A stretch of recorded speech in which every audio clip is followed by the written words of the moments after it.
So this is my first time here, and it's really wonderful to be here, and I applaud your mission.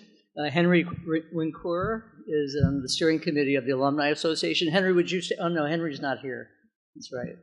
So he did ask me to come though, so that's good. So what I'm going to talk to you about is something called affordances, and I'm hoping that when you leave here, you have a really new outlook on the way products and objects are designed.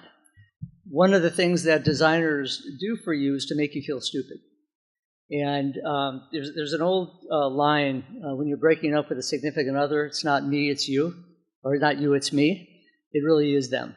So what I would like to do is talk to you about, about affordances. And what I titled this is the clues about how objects are used, but it's also about the tyranny and the problems with doors.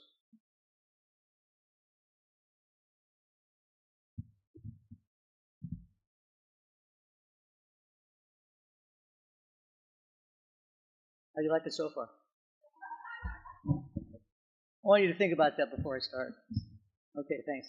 So there's an American psychologist named James Jerome Gibson, and he's very influential in this field, and he's talking about affordances. And this one I want to read to you is, affordances are clues in the environment that indicate possibilities of action are perceived in a direct, immediate way with no sensory processing. So take a look at this. I mean, you take a look at clues.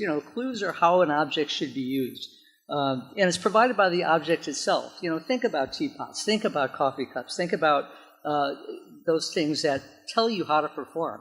So the theory and practice, we always talk about the object itself, and we talk about something called HCI, which is the human-computer interface, but it really has to do with even objects that are really not computer-based. It's about ergonomics, it's about physical interfaces.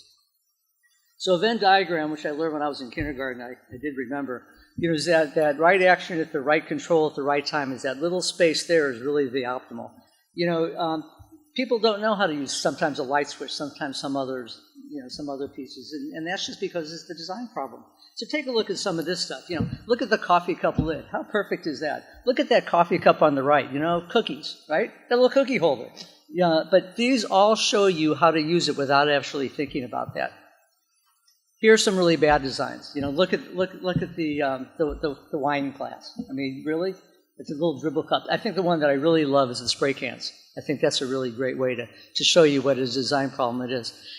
This one I came across, I just had to show you. The good news is you know where to enter. So, and I talked about the tyranny of doors, which is coming right up. And you're going to notice this, and what I noticed in the dining hall, you guys designed the door correctly. Notice it next time you go in and out. Your hand motion is vertical, right, when you want to pull something. It's horizontal when you want to push something. You got it nailed. And here are a couple things that you want to see. The top one, you don't know where to push or pull. They're both horizontal. You have signs, but what about the blind people, right? It's mediocre on the second one, but look at the third one.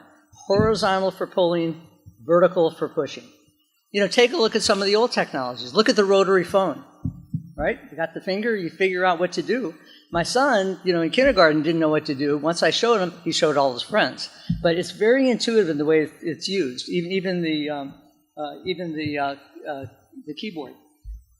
Visual semiotics, we all see these in the icons that we're using, right? But remember, though, some things like the thumbs up in one culture may have a different meaning in another culture. But we use these things as we go along. There are 4 items here I want to show you because the manufacturer, he wants things to be economical. The store, attractive. The purchaser, attractive but functional. And the repair service, maintainability, make it easy.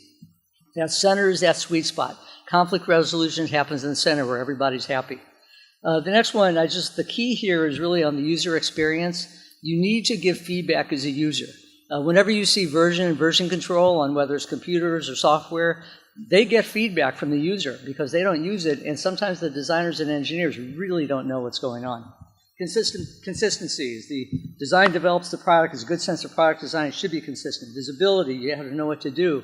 Mapping, you have to be prompted where you go and the path you take. This is called the desire path. This I'm fascinated with. And you'll probably see this around campuses. Sometimes you go on a campus and you have these sidewalks, but you see this little path as you see in some of the center of the picture. Those are the paths that people take. So why not, when you do a new development, find out where people are going and then put the path there. You know, there's the things that designers don't think about that are really present in every day.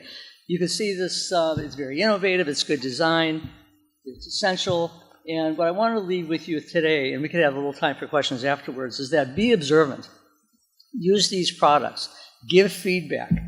Realize that details matter. So when you're using a product, notice why it was designed that way and why it would be better to get the designer some feedback about the product. So thanks very much.